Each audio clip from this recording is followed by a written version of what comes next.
सी आज का हम लोगों का टॉपिक है introduction to accounting standards and their applicability. इसमें हम लोग accounting standards, Ind accounting standards दोनों होता क्या है, दोनों का एप्लीकेबिलिटी का स्टेटस हिंदुस्तान में कैसा है, इसके ऊपर डिस्कस करेंगे। अगर यहां से स्टार्ट करें कि भाई चाहे अकाउंटिंग स्टैंडर्ड हो चाहे इंड अकाउंटिंग स्टैंडर्ड हो, दोनों के पीछे में अकाउंटिंग स्टैंडर्ड कॉमन वर्ड लिखा हुआ अगर आप देखेंगे तो। और ना आप लोग कंसिस्टेंटली स्क्रीन को देखते रहिएगा और मेरा बात सुनते भी रहिएगा और पढ़ते भी रहिएगा उसको। ओके, आपको लिखना कुछ भी नहीं पड़ेगा। आइए पहले डिस्कस करते हैं अकाउंटिंग स्टैंडर्ड्स क्या होता है और इंड अकाउंटिंग स्टैंडर्ड्स क्या होता है। सिंपल बात अगर बोले ना तो अकाउंटिंग स्टैंडर्ड्स हमारे यहां के पुराने अकाउंटिंग स्टैंडर्ड्स हैं। अकाउंटिंग स्टैंडर्ड क्या होता है मैंने आप लोगों को बताया होगा पहले। Accounting standards are nothing but some statements containing rules and regulations on certain topics of accounting. मतलब ये कि आपको फिक्स्ड एसेट की अकाउंटिंग कैसे करनी है, खरीदे तो कितने पे लिखना है, डिप्रिशिएट कैसे करना है, बेचे तो क्या करना है, बैलेंस शीट में कितना दिखाना है, डिस्क्लोजर प्रेजेंटेशन में क्या करना है, ये सारी बातें अकाउंटिंग स्टैंडर्ड में लिखी हुई रहती हैं। ओके, अकाउंटिंग स्टैंडर्ड आप ये समझ लो कि 1977 में इंडिया में अकाउंटिंग स्टैंडर्ड बोर्ड बना। 1980 के बाद हिंदुस्तान में अकाउंटिंग, या 77 के बाद ही बोल दो, अकाउंटिंग स्टैंडर्ड इशू होने लगे। और इंड अकाउंटिंग स्टैंडर्ड तो नया 2016-17 से समझ लो प्रैक्टिस में आया इंड अकाउंटिंग स्टैंडर्ड। तो वो नया सेट ऑफ अकाउंटिंग स्टैंडर्ड्स है। आप लोगों के सिलेबस में बेसिकली अकाउंटिंग स्टैंडर्ड्स है, लेकिन इंड अकाउंटिंग स्टैंडर्ड का भी थोड़ा सा बेसिक आइडिया आप लोगों को जानने की जरूरत है। So let us start. आइए स्टार्ट करते पहले टॉपिक से कि इंड अकाउंटिंग स्टैंडर्ड्स क्या है। Ind accounting standards are new set of accounting standards which are prepared in parity with international financial reporting standards. IFRS short form है international financial reporting standard का। IFRS United Kingdom में London में develop होता है और यह माना जाता है कि सबसे बेस्ट अकाउंटिंग के रूल्स एंड रेगुलेशंस IFRS में है।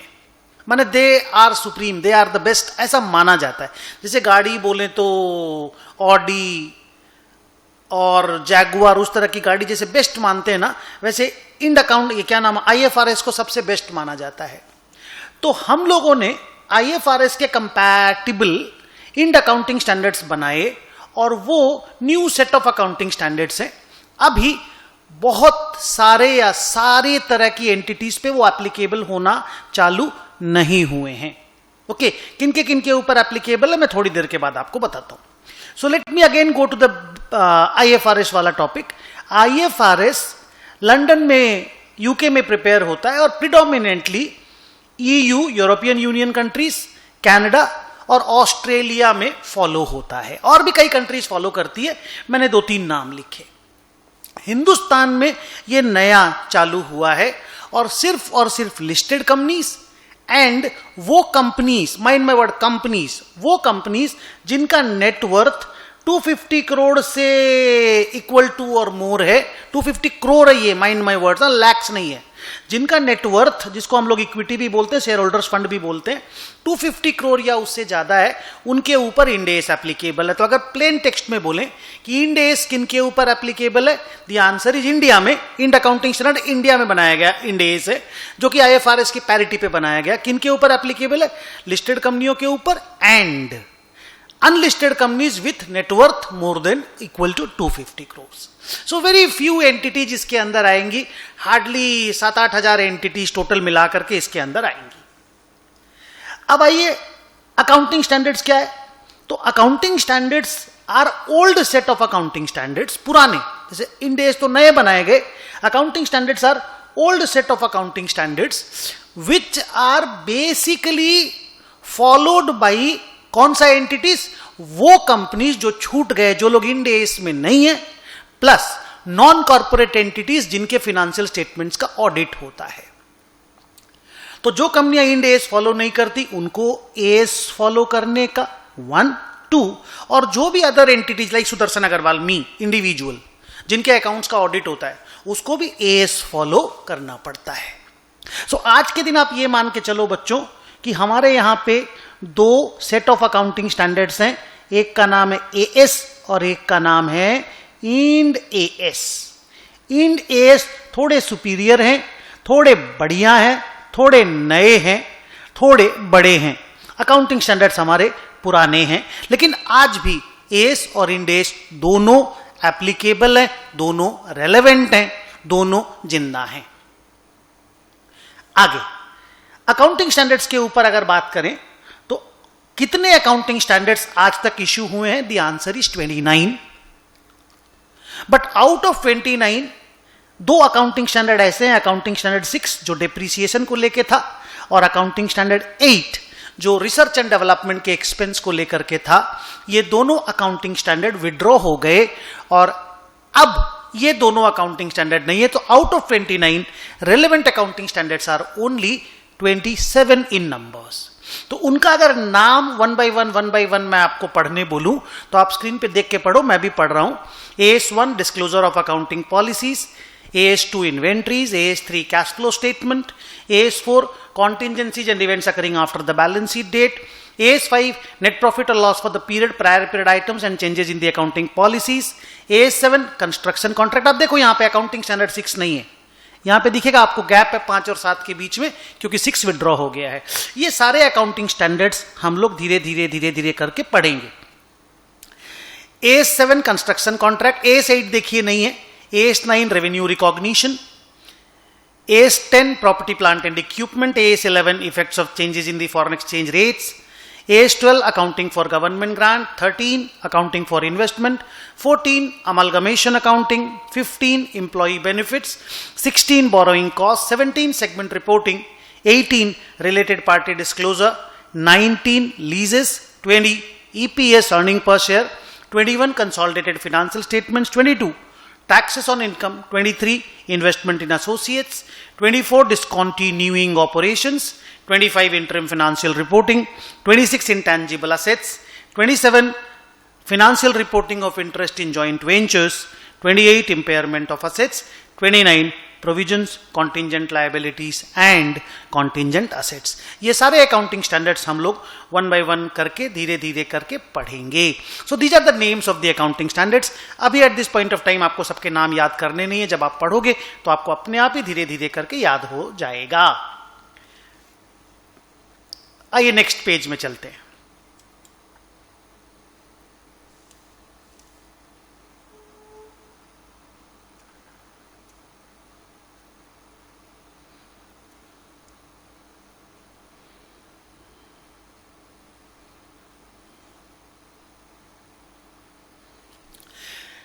पॉइंट नंबर 3 को अगर आप देखोगे तो उसमें एक हेडिंग आपको दिखाई देगा, जनरली एक्सेप्टेड अकाउंटिंग प्रिंसिपल्स। किसको कहते हैं जनरली एक्सेप्टेड अकाउंटिंग प्रिंसिपल्स? तो हम लोग जो अकाउंटिंग स्टैंडर्ड्स वगैरह फॉलो करते हैं ना, उन्हीं को जनरली एक्सेप्टेड अकाउंटिंग प्रिंसिपल्स बोला जाता है। बट पूरी अकाउंटिंग प्रोसेस में अकाउंटिंग स्टैंडर्ड हर एक एस्पेक्ट को कवर नहीं भी कर सकता है। तो अगर किसी एस्पेक्ट को अकाउंटिंग स्टैंडर्ड ने कवर नहीं किया और उसके लिए कोई दूसरा जनरली एक्सेप्टेड अकाउंटिंग प्रिंसिपल या रूल है तो उसको भी गैप के अंदर लिया जाता है। अब ये इस तरह के छोटे छोटे क्वेश्चन की गैप क्या होता है, आपको कोई अचानक से पूछ दिया, आपको मालूम नहीं रहे, तो ये सब चीज आपको बेसिकली मालूम होनी चाहिए। तो इसलिए मैंने छोटे छोटे नोट्स बना करके दिए। तो गैप क्या है? Combination of authoritative standards. Authoritative standards का मतलब क्या हुआ? जो एएस और इंड एएस आप पढ़ते हो वो, and commonly accepted ways of recording and reporting accounting information. मतलब जो एएस में कवर्ड नहीं है लेकिन हम लोग फिर भी कई सारी चीजों को फॉलो अगर करते तो सब मिलाकर के सबको गैप बोला जाता है।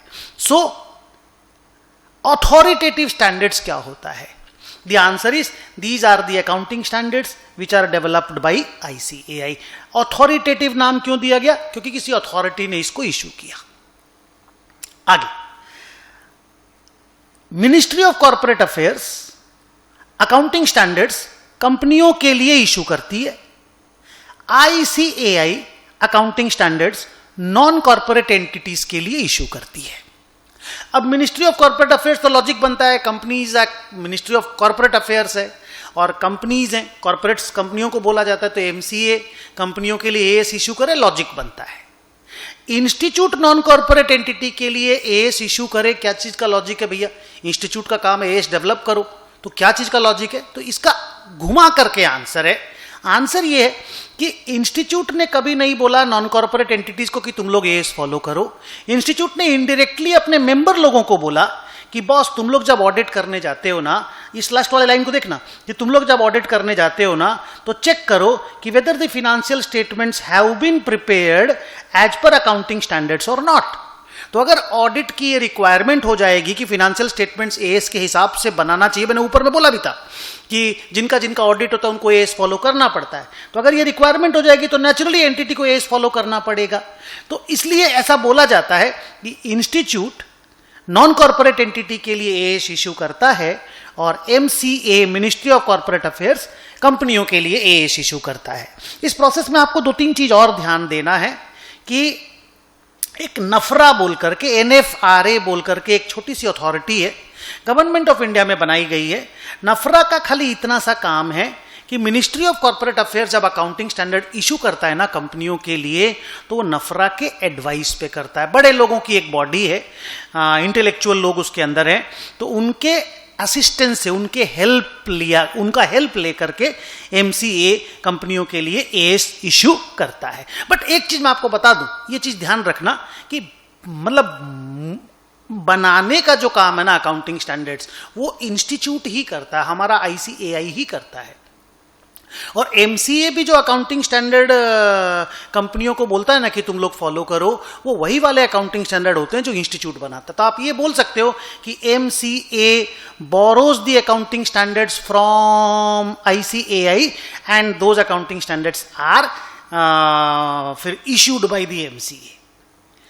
आइए नेक्स्ट टॉपिक पे चलते हैं कि एक अकाउंटिंग स्टैंडर्ड में क्या क्या कंपोनेंट्स होते हैं। ये सब क्वेश्चन भी बनते हैं, अभी रिसेंट पास्ट में ये सब क्वेश्चन एग्जाम में आए हुए भी हैं। तो बोलते हैं कि एक अकाउंटिंग स्टैंडर्ड में 4 चीजें होती है। रिकॉग्निशन, कैसे लिखें, मेजरमेंट, कितना लिखें, presentation, balance sheet P and L cash flow में कैसे दिखाएं, डिस्क्लोजर्स, नोट्स ऑन अकाउंट्स में क्या क्या इंफॉर्मेशन दिया जाना चाहिए। कोई भी अकाउंटिंग स्टैंडर्ड हो, मैक्सिमम उसमें ये 4 कंटेंट होते हैं। तो हम लोग बोलते हैं कि what are included in Ind AS, तो हम लोग आंसर देते हैं recognition, measurement, presentation and disclosure. अब कोई कोई अकाउंटिंग स्टैंडर्ड ऐसा भी होता है जो सिर्फ डिस्क्लोजर रिलेटेड होता है। कोई एएस में मान लो 3 चीजें हैं, मेजरमेंट, प्रेजेंटेशन एंड डिस्क्लोजर, कोई में 4 हैं, तो उससे आपको घबराना नहीं है। मैक्सिमम एक अकाउंटिंग स्टैंडर्ड इन 4 चीजों को कवर करता है। रिकॉग्निशन, रिकॉर्ड करना, जर्नल एंट्री लिखना, मेजरमेंट, अमाउंट डिटरमाइन करना, प्रेजेंटेशन, बैलेंस शीट पी&एल में लिखना एंड डिस्क्लोजर। अब डिस्कस करते हैं एक छोटा सा टॉपिक कि हिंदुस्तान में स्टैंडर्ड सेटिंग प्रोसेस क्या है, अकाउंटिंग स्टैंडर्ड बनता कैसे है। इसका सबसे पहले कार्यक्रम यह होता है कि हिंदुस्तान में एक अकाउंटिंग स्टैंडर्ड बोर्ड बनाया गया। बोर्ड आप समझते हो, board of directors, accounting standard board, मतलब कुछ लोग हैं उसके अंदर जिनको मिला करके बोला गया है this is a board which is accounting standard board. करना क्या है जी, इस एएसबी को, इसको अकाउंटिंग स्टैंडर्ड्स फॉर्मुलेट करके बना करके इंस्टीट्यूट को देना है। ओके, तो एएसबी हिंदुस्तान में बनाया गया 1977 में, जिसको बोला गया भाई आप सारे अकाउंटिंग स्टैंडर्ड डेवलप करके दीजिए। तो प्रोसेस क्या है अकाउंटिंग स्टैंडर्ड बनने का? सबसे पहले तो एएसबी के मेंबर लोगों को यह लगना चाहिए कि भाई एक पर्टिकुलर एरिया ऐसा है जहां पे अकाउंटिंग स्टैंडर्ड की जरूरत है।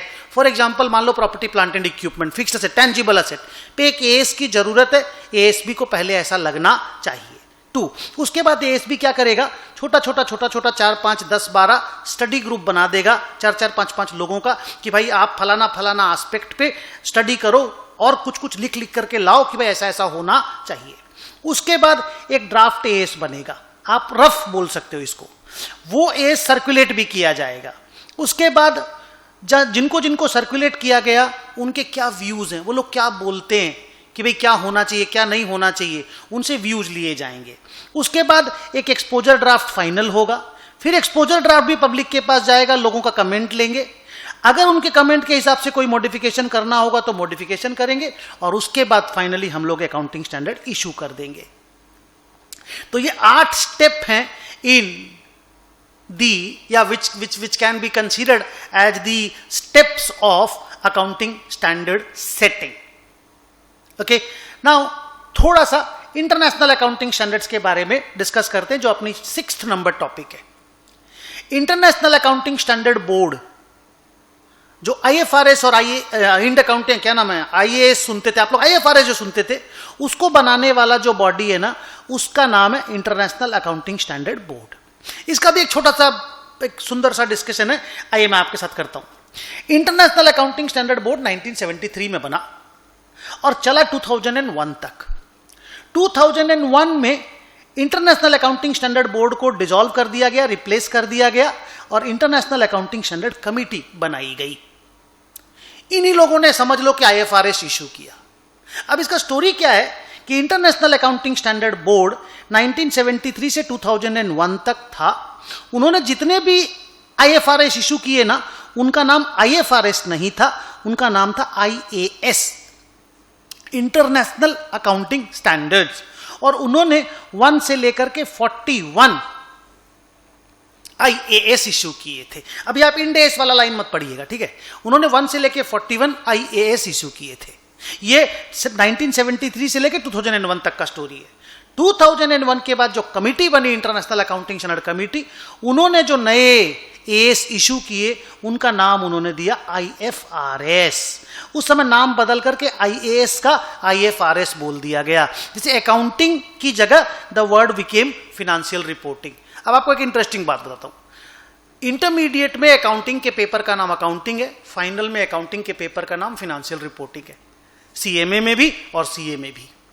तो फिनेंशियल रिपोर्टिंग और अकाउंटिंग दोनों सेम चीज है, एकदम भी स्ट्रेस मत लेना। अब ये जो इंटरनेशनल अकाउंटिंग स्टैंडर्ड कमिटी बनी ना बच्चों, उन्होंने क्या किया, आज तक 1 से लेकर के 17 IFRS इशू किया, 1 से लेकर के 17। और उन्होंने साथ में यह भी बोला कि ये जो पुराना IAS इशू किया हुआ है, they will remain valid, they will remain applicable, they will not be changed, they are there. तो अब क्या स्टेटस हो गया समझो कि इंटरनेशनली, मतलब लंदन में 1 से लेकर के 41 तक IAS हैं और 1 से लेकर 17 IFRS हैं। मतलब एक नंबर, अगर 1 का बात करूं तो 1 IFRS भी है और 1 IAS भी है। मान there is an IAS 1 and there is an IFRS 1। तो आपको कंफ्यूज होने की जरूरत नहीं, वहां लंदन वाले लोग कंफ्यूज नहीं है। तो आपको क्यों कंफ्यूज होना है जी, आपने क्यों परेशान हो, उन्होंने नंबरिंग सिस्टम वैसा बनाया है। हम लोगों के यहां पे हिंदुस्तान में क्या प्रॉब्लम हुई, जब हम लोगों ने IFRS कंप्लाइड इंड एस बनाया, IFRS कंपैटिबल इंड एस बनाया, तो नंबरिंग करने में हमको प्रॉब्लम हुई। हमने नाम रखा दोनों ही केस में इंड एस। तो हमने नंबरिंग कैसे किया कि जो IAS 1 से 41 था, उनका नंबरिंग हमने रखा इंड एस 1 से 41, और जो IFRS 1 से 17 था, उसका नंबरिंग हमने रखा इंड एस 101 to 117। इससे हमारे यहां के लोगों को अगर IFRS या IAS भी देखना रहा कि भाई चलो कंपेयर करते हैं, IAS में क्या लिखा हुआ है, इंड एस में क्या लिखा हुआ है, तो उनको प्रॉब्लम नहीं होगी। उसी हिसाब से हमने नंबरिंग को सेट किया। ओके, सो आइए नेक्स्ट टॉपिक में चलते हैं। पेज बदलना होगा मुझे।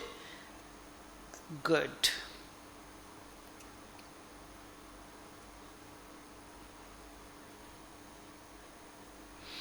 Is everything going good? Afsha, Aniket, is everything going good?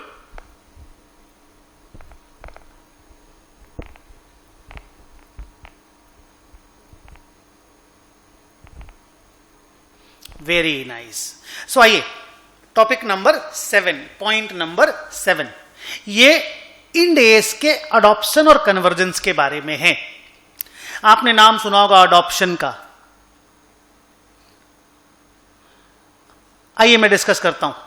मैंने अडॉप्शन वर्ड सुना होगा आपने, हो सकता है कन्वर्जेंस वर्ड आपने नहीं सुना हो, लेकिन आइए मैं डिस्कस करता हूं।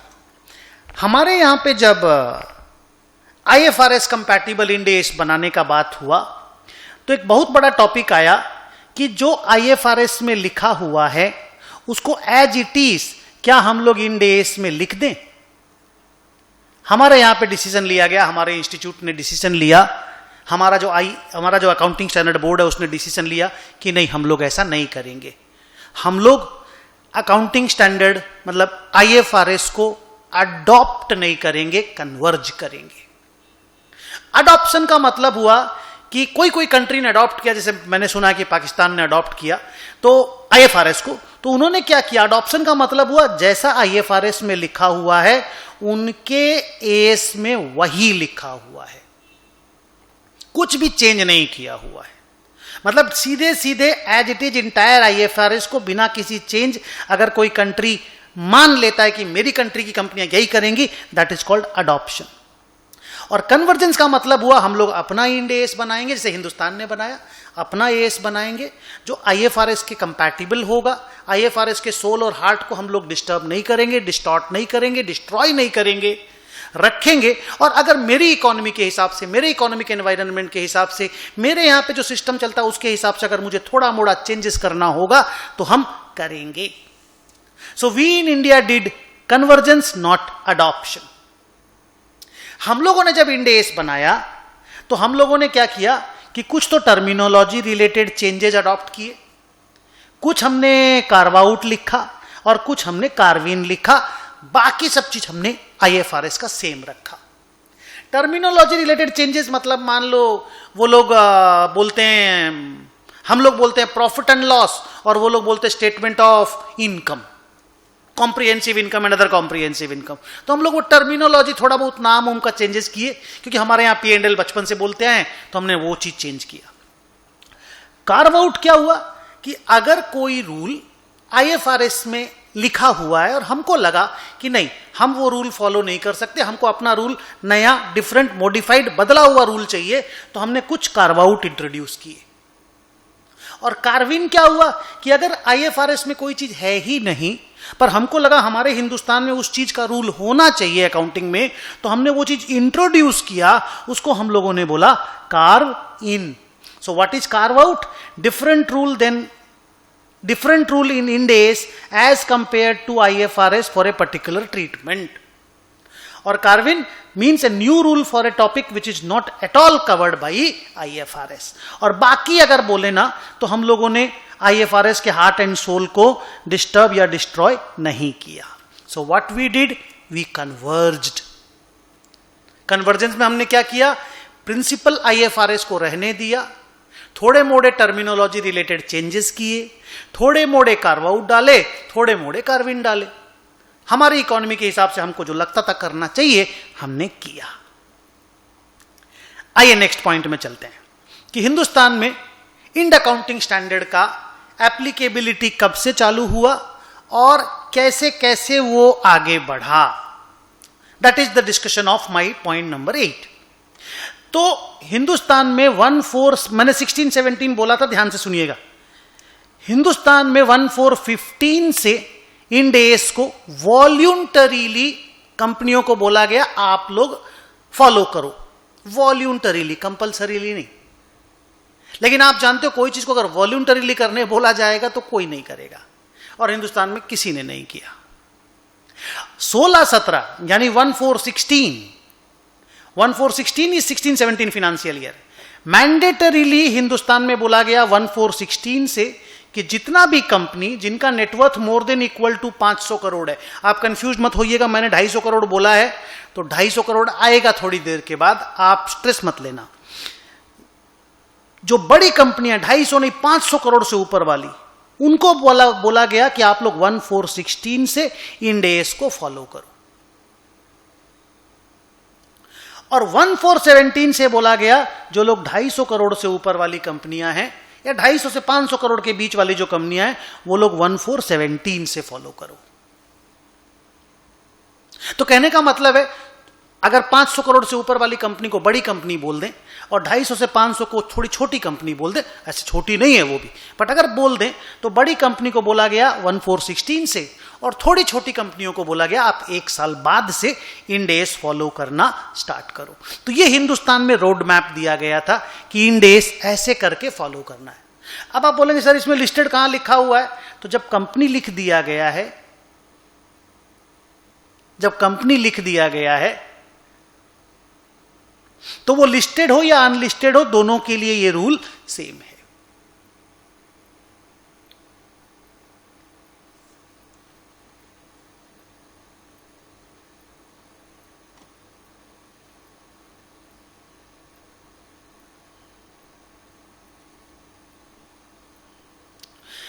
अच्छा, एनबीएफसीज को बोला गया, एनबीएफसीज को, कि आप लोग 1418 एंड 1419 से इंड एएस में घुस जाओ। एनबीएफसी जानते हो, नॉन बैंकिंग फाइनेंस कंपनियां, जैसे बजाज फाइनेंस हो गया, और मान लो और कौन सी कंपनी है, अभी नाम नहीं आ रहा मुंह में, बिरला कैपिटल हो गई मान लो, उस तरह की जो नॉन बैंकिंग फाइनेंस कंपनी है, उनको सिमिलर मतलब 1418 1419 माने 500 करोड़ से ऊपर वाली कंपनियां जो एनबीएफसीज में है वो लोग 1418 से फॉलो करेंगी, और 250 से 500 करोड़ जिनका नेटवर्थ है वो लोग 1419 से फॉलो करेंगी। तो एनबीएफसीज 2 साल बाद आए पिक्चर में, बट सेम गाइडलाइंस के थ्रू से आए।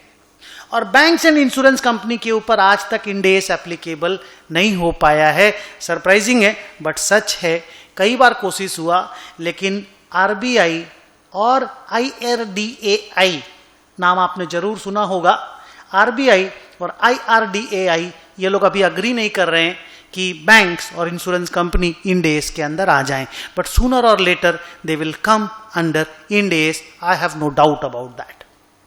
ओके, सो इंड एएस का डिस्कशन बच्चों हम लोग यहीं पे ड्रॉप करेंगे।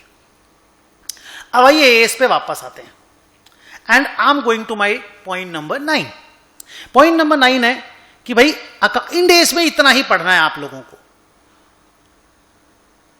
अकाउंटिंग स्टैंडर्ड बनाने का ऑब्जेक्टिव क्या है? अगर ब्रॉडली मेरे से आप सुने ना, तो वो ये है कि भाई जितने मल्टीपल नंबर ऑफ ऑप्शंस लोग फॉलो करते हैं ना एक पर्टिकुलर चीज को ट्रीट करने का, उसको कम करना, और जितना कम ऑप्शंस रहेगा ना, कंफ्यूजन उतना कम रहेगा। आपके पास कपड़ा पहनने का 25 ऑप्शन रहता है, आप हमेशा स्ट्रेस में रहोगे कौन सा कपड़ा पहन के जाए। 2 ही ऑप्शन रहेगा, फट से सिलेक्ट कर लोगे, एक ही ऑप्शन रहेगा तो और इजी है। So the point is, accounting standard की कोशिश रहती है कि भाई नंबर ऑफ ऑप्शंस को कम करो, कंफ्यूजन को दूर करो, कंपेरेबिलिटी आएगी। The idea is like this, देखो objective of preparing accounting standard में 3 चीजें हैं। To bring comparability in the financial statements by reducing multiple options. 2, to bring uniformity and transparency, मतलब अकाउंटिंग स्टैंडर्ड आपको बोलेगा ये डिस्क्लोज करो, वो डिस्क्लोज करो, वो करो, ये ऐसे करो, वो ऐसे करो, वो वैसे करो, तो सब लोग जब वैसा करेंगे ना, एक तो डिस्क्लोजर जब बढ़ेगा तो ट्रांसपेरेंसी आएगी, और सब लोग एक जैसा फॉलो करेंगे ना तो यूनिफॉर्मिटी भी आएगी। और तीसरा, it helps in bringing global investments. ये क्या टॉपिक है बोलो तो, कि अगर अकाउंटिंग स्टैंडर्ड हम लोग फॉलो करते हैं और बाहर के लोग इसको देखते हैं कि हाँ भाई एक स्टैंडर्ड सेट रूल्स है, उसको फॉलो करके फाइनेंशियल स्टेटमेंट बनाए जा रहे हैं, फाइनेंशियल स्टेटमेंट ट्रांसपेरेंट है, तो ग्लोबल इन्वेस्टर लोग, मान लो अमेरिका में पैसे वाले लोग बैठे हैं, उनको इंडिया में इन्वेस्ट करना है। अब वो लोग इंडिया में इन्वेस्ट करते हैं ना बच्चों, तो बहुत सारा इंप्लॉयमेंट भी जनरेट होता है, सीधा कंपनियों में पैसा डालते हैं, कंपनियां ग्रो करती हैं।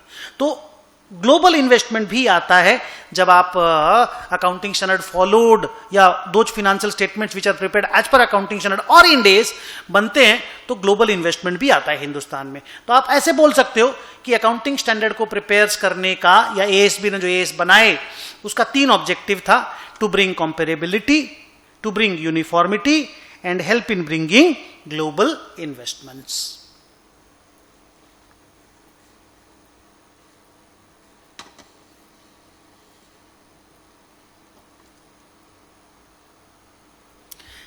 आइए नेक्स्ट पेज में चलते हैं।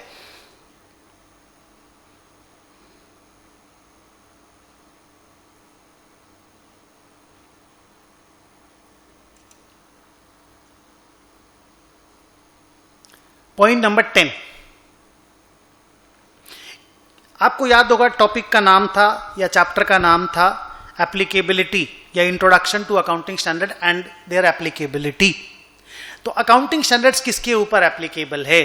थोड़ी देर पहले मैंने आपको बोला कि जो कंपनियां इंड एएस फॉलो नहीं करती वो एएस फॉलो करती हैं, एंड जिन एंटिटीज का, नॉन कॉर्पोरेट एंटिटीज का, जिनका फाइनेंशियल स्टेटमेंट्स का ऑडिट होता है, वो लोग भी एएस फॉलो करते हैं। तो अगर मैं आपको बोलूं कि accounting standards are applicable both on corporate entities as well as non corporate entities, तो आप आराम से मान जाओगे।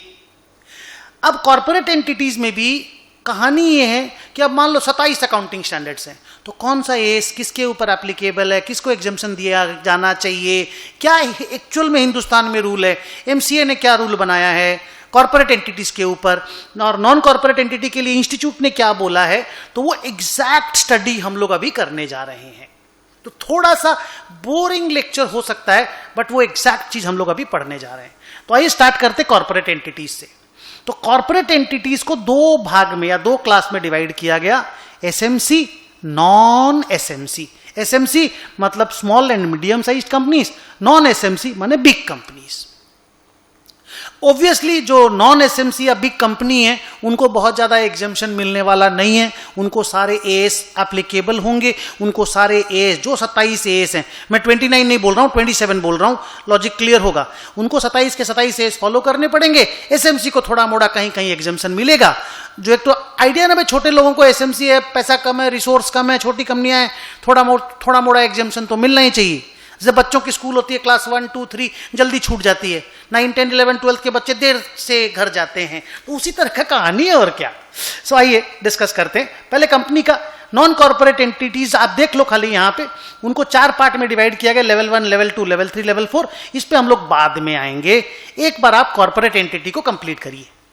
सो कॉर्पोरेट एंटिटीज को दो क्लास में डिवाइड किया, एसएमसी और नॉन एसएमसी। एसएमसी को डिफाइन किया गया, इजी है, आप स्क्रीन पे देखते जाइएगा, पढ़ते भी जाइएगा, इसमें कुछ भी समझने लायक नहीं है। एसएमसी वो company, small and medium sized companies, okay. SMC एक कंपनी है, नेगेटिवली डिफाइन किया गया है, आपको अच्छा लगेगा सुन करके। SMC is a company which is not listed, A company which is not listed, a company which is not in the process of getting listed, a company which is not a bank, insurance company or a financial institution, a company जिसका turnover 250 crore को exceed नहीं किया last financial year में, एक company जिसका borrowing 50 crore से ज्यादा नहीं है, और एक कंपनी जो किसी नॉन एसएमसी की होल्डिंग या सब्सिडरी नहीं है, वो एसएमसी है। तो ये 7 कंडीशन है, इस 7 कंडीशन से एसएमसी बनती है। आप ये समझो 7 को फुलफिल करना है तो आप एसएमसी बनेंगे, 7 में से एक भी वायलेट हो गया तो आप नॉन एसएमसी बन जाएंगे। मान लीजिए ये सब कुछ में आप लोग ठीक हो गए, बट यू आर लिस्टेड और आपका टर्नओवर मान लीजिए 20 करोड़ ही है, आपका बोरोइंग मान लीजिए 5 करोड़ ही है, बट यू आर लिस्टेड। अब टर्नओवर इतना छोटा, बोरोइंग इतना छोटा, लेकिन आप लिस्टेड हो गए तो आपको एसएमसी नहीं बोल पाएंगे, आपको नॉन एसएमसी बोलेंगे। तो एसएमसी बनने के लिए ये 7 कंडीशन फुलफिल करना है। जो एसएमसी नहीं है वो नॉन एसएमसी है। आइए एग्जेम्पशन डिस्कस करते हैं। देखिए, नॉन एसएमसी को कोई एग्जेम्पशन नहीं है, मतलब फ्रॉम 1 to 29 इसके अंदर जो 27 एस हैं, सारे के सारे एस इन टोटो फुल, सारे प्रोविजंस उनको फॉलो करने हैं। किसको? नॉन एसएमसी को, माने बड़ी कंपनियों को। एसएमसी को बोला गया कि आपको A17 में हम एग्जेम्पशन दे देंगे, A17 आप फॉलो मत करो। नॉन एसएमसी को कोई एग्जेम्पशन नहीं है, लेकिन एसएमसी को बोला गया A17 आप फॉलो मत करो। और A15, 19, 20, 28, 29 में थोड़े मोड़े डिस्क्लोजर रिलेटेड या छोटे मोटे एग्जाम्पशन आपको दिए जाएंगे। उनको स्टूडेंट के लेवल पे याद रखना पॉसिबल नहीं है, तो आपको खाली ऐसे ही बोलना है कि A17 एसएमसी फॉलो नहीं करेगा, और कुछ डिस्क्लोजर रिलेटेड और छोटे मोटे other exemptions in S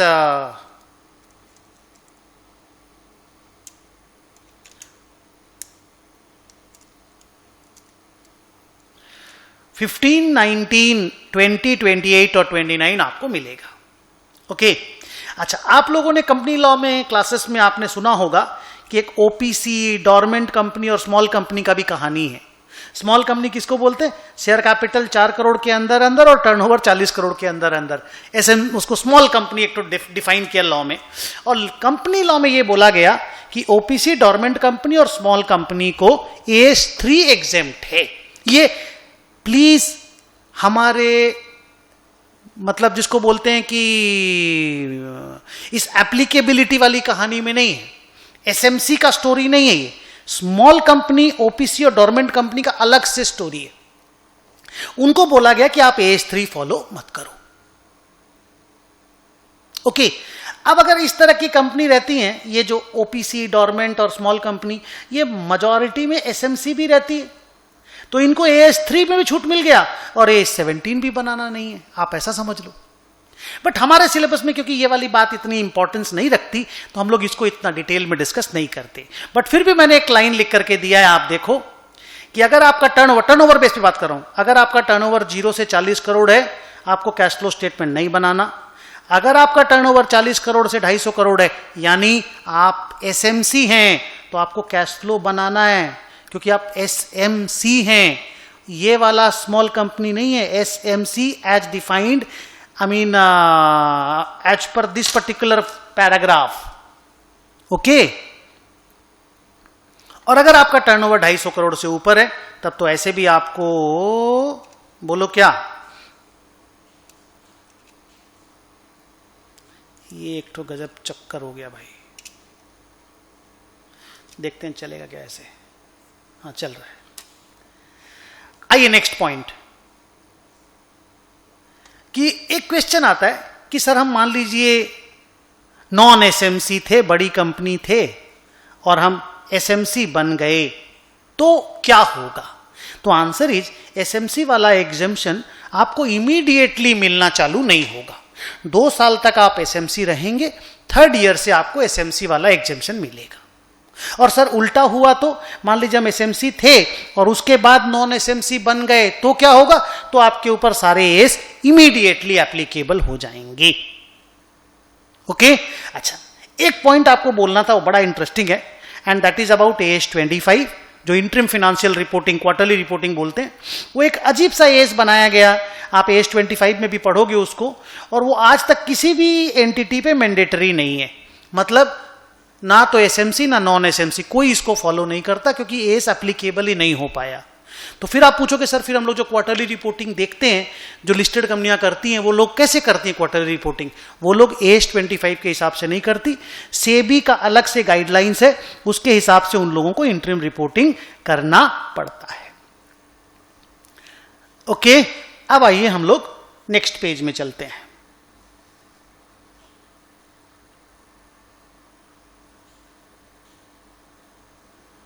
and ये 12 नंबर जो पॉइंट है, वो हम लोगों का आखिरी पॉइंट है इस पर्टिकुलर डिस्कशन का, कि सर नॉन कॉर्पोरेट एंटिटी पे अकाउंटिंग स्टैंडर्ड का एप्लीकेबिलिटी क्या है।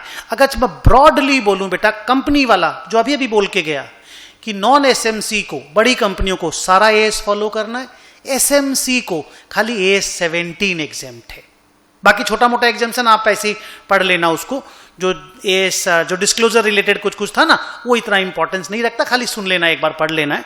लेकिन नॉन कॉर्पोरेट एंटिटी में एक तो बड़ा सारा जंजाल बना के रखा हुआ है। आइए उस जंजाल को समझते हैं। पहला पॉइंट, कि नॉन कॉर्पोरेट एंटिटी पे एस की एप्लीकेबिलिटी अगर डिस्कस करें ना, तो पहले तो ये बनता है कि भाई नॉन कॉर्पोरेट एंटिटीज का नंबर ऑफ क्लासेस कितना, कितनी तरह की नॉन कॉर्पोरेट एंटिटीज होती हैं? तो मैंने बोला 4 तरह की होती हैं। Level 1 entities, level 2, level 3, level 4। Level 1 का मतलब हो गया वही सब जो नॉन एसएमसी है, और लेवल 2, लेवल 3, लेवल 4 एसएमसीज है। मतलब level 1 non corporate entities are same as non SMC of corporate entities. Easy language में अगर बोले, डेफिनेशन में आप देखिए, लेवल 1 एंटिटी किसको बोलते हैं? लेवल 1 एंटिटी को एक आउट ऑफ दीज, वही 7 कंडीशन वहां पे भी थे, 7 कंडीशन में कोई भी एक कंडीशन फॉलो कर लेगा अगर कोई एंटिटी, तो वो लेवल 1 एंटिटी बन जाएगा। आइए डिस्कस करते हैं। पहला कंडीशन, अगर कोई लिस्टेड हो तो, अगर कोई in the process of getting listed हो तो, अगर कोई बैंक, इंश्योरेंस या फाइनेंशियल इंस्टीट्यूशन हो तो, अगर किसी का टर्नओवर 250 करोड़ से ऊपर हो तो, अगर किसी का बोरोइंग 50 करोड़ से ऊपर हो तो, या अगर कोई होल्डिंग और सब्सिडरी ऑफ कोई लेवल 1 एंटिटी हो तो ये सब देखिए बड़ा होने का एग्जाम्पल है। लिस्टेड होना, बड़ा होना है, टर्नओवर 250 करोड़ से ज्यादा, बड़ा, बोरोइंग 50 करोड़ से ज्यादा, बड़ा। तो all these are level 1 entities. Level 2 entities कौन है? लेवल 2, लेवल 3, लेवल 4 टर्नओवर और बोरोइंग की क्राइटेरिया से डिसाइड होंगे। ओके, आइए देखते हैं। लेवल 2 एंटिटी का टर्नओवर का लिमिट क्या है? 50 करोड़ से 250 करोड़। बोरोइंग का लिमिट क्या है? 10 करोड़ से 50 करोड़। यहां ऊपर में देखो 250 करोड़ से जैसे ही एक्सीड किया आप लेवल 1 में चले गए। लेवल 2 माने लेवल 1 से थोड़ा छोटा तो 50 से 250, बोरोइंग 10 से 50। लेवल 3 एंटिटी थोड़ा और छोटा तो टर्नओवर हो गया 10 to 50, बोरोइंग हो गया 2 to 10। इसको इजी अगर याद रखना हो ना तो 5 5 5 से डिवाइड हो रहा है बार बार। सर नहीं समझे 5 से क्या डिवाइड हो रहा है? ये देखो 250, 250 के बाद 50, 50 के बाद 10, इधर देखो 50, 50 से 10, बोरोइंग को देखो 50, 50 से 10, 10 से 2। तो इजी अगर करना हो याद रखने के लिए। और लेवल 4 एंटिटी मतलब और भी छोटे, मतलब टर्नओवर भी 10 करोड़ से कम और बोरोइंग भी 2 करोड़ से कम, तो एकदम ही छोटा एंटिटी को आप लेवल 4 बोलेंगे। ऐसे बातचीत करते वक्त ना आप ऐसा बोल सकते हो कि level 1 are very big, level 2 are medium, level 3 are small, level 4 are micro sized entities. आइए इनका एप्लीकेबिलिटी का रूल डिस्कस करते हैं। बड़ा इंटरेस्टिंग डिस्कशन है, छोटा सा, मतलब बहुत इंटरेस्टिंग है पर छोटा सा है। पहला, एज 25 एज यूजुअल किसी भी एंटिटी के ऊपर एप्लीकेबल नहीं है। हम लोग नॉन कॉर्पोरेट एंटिटी का बात कर रहे हैं। फॉर एग्जांपल सुदर्शन अग्रवाल का आप बात यहां पे कर रहे हो। कंपनियों का बात पहले हो चुका एसएमसी नॉन एसएमसी में, उसमें 2 ही रूल है बड़ा बड़ा। नॉन एसएमसी पे सारे एस एप्लीकेबल है, एसएमसी को खाली एज 17 फॉलो नहीं करने का। पर लेवल 1, 2, 3, 4 में बड़ा कचरा किया हुआ है। आइए कचरा डिस्कस करते हैं। एज 25 किसी पे एप्लीकेबल नहीं है। एज 20, 21, 23, 27 आपको तो नाम याद नहीं होगा। 20 earning per share, 21 consolidated financial statement, 23 investment in associate consolidated financial statement, as 27 JV consolidation. ये जो 4 एस है ना बच्चा, ये चारों practically non corporate entity follow ही नहीं कर सकता। अर्निंग पर शेयर, तो शेयर होने के लिए तो कम नहीं होना चाहिए ना। तो कम, अगर आप नॉन कॉर्पोरेट एंटिटी हैं तो आप ईपीएस कैसे निकालोगे? अर्निंग पर सुदर्शन अग्रवाल कैसे निकलेगा रे भैया? वो तो पूरा अर्निंग ही सुदर्शन अग्रवाल का है, सुदर्शन अग्रवाल का प्रॉफिट लॉस में। So the idea is as 20, 21, 23, 27 cannot practically be applicable to non corporate entity. तो 25 खत्म हो गया, 20, 21, 23 और 27 भी आपको फॉलो करने का नहीं। थर्ड पॉइंट में आया, all other accounting standards are applicable on level 1 entities.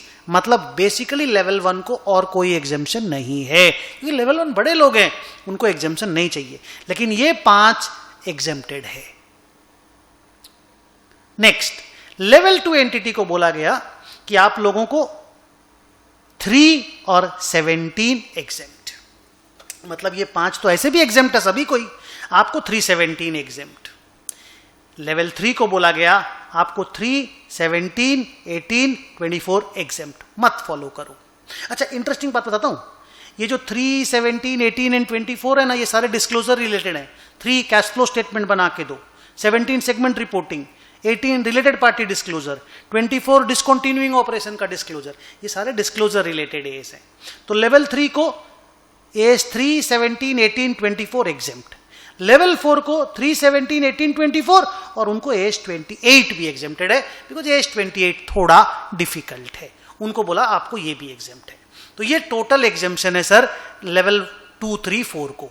छोटा मोटा जो डिस्क्लोजर और अदर छोटा मोटा एग्जेम्पशन है। लेवल 2 एंटिटी को क्या है पढ़ लो कि certain disclosure related and certain other exemptions are there in as 10, 11, 13, 15, 19, 22, 26, 28 and 29। Similar level 3 को भी है 10, 11, 13, 15, 19, 22, 26, 28 और 29 में कुछ डिस्क्लोजर रिलेटेड एग्जेम्पशंस हैं। वो आप स्टूडेंट याद नहीं कर पाएगा उसको क्या क्या है, वो खाली ये नाम सुन के रख लो। और लेवल 4 को भी वही सारे 10, 11, 13, 15, 19, 22, 26, 29 में कुछ एग्जेम्पशन डिस्क्लोजर रिलेटेड और कुछ और एग्जेम्पशंस हैं। तो ये टोटल मिला करके बच्चों एप्लीकेबिलिटी के रूल्स हैं हिंदुस्तान में कॉरपोरेट और नॉन कॉरपोरेट एंटिटीज के। सो इस टॉपिक का नाम था इंट्रोडक्शन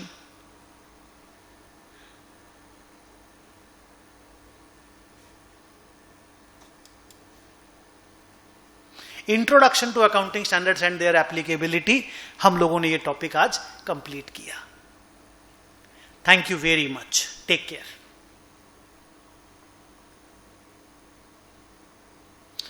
अनुपम हो गया।